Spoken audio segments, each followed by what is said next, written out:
Hello everyone, welcome to my what I eat in a day episode 4। সকালে খেয়েছিলাম এক glass আখের রস, যেটা স্যুট করা হয়নি। তারপর টিফিনে খেয়েছিলাম ঘুগনি আর পাউরুটি, যেটা একটা দোকান থেকে কেনা ছিল। লাঞ্চে খেয়েছিলাম ভাত, টক ডাল, পোস্ত আলু ভাজা আর মাছের একটা তরকারি। তো গরমকালে টক ডালটা খেতে কিন্তু ভীষণ ভালো লাগে, আর আমাদের প্রায় হয়। টক ডাল দিয়ে যে কোনো ভাজাই ভালো লাগে। আমার অবশ্য ডিম ভাজা আর শাক ভাজাটা খেতে বেশি ভালো লাগে।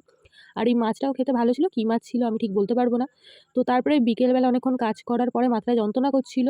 অফিসের কফি মেশিন থেকে ১ কাপ গরম জল নিয়ে এসে একটা গ্রিন টি করে খেয়েছিলাম। আর গ্রিন টিটা মানে আমি মাঝে সাঝেই খেতে ভুলে যাই, মাঝে সাঝে ইচ্ছা হলে খাই। যাই হোক, বিকালবেলায় মানে সন্ধ্যেবেলায় অফিস থেকে ফিরে খেয়েছিলাম একটা আইসক্রিম কোয়ালিটি ওয়ালসের।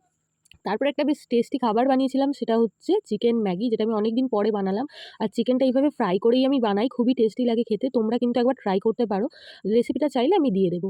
তো আমার এই what I eat in a day ভিডিওসগুলো কেমন লাগছে তোমাদের অবশ্যই কিন্তু কমেন্টস করে জানিও। আর আমার ভিডিওটা তোমাদের সামনে নতুন আসলে অবশ্যই আমার চ্যানেলটা সাবস্ক্রাইব করে দিও। টাটা।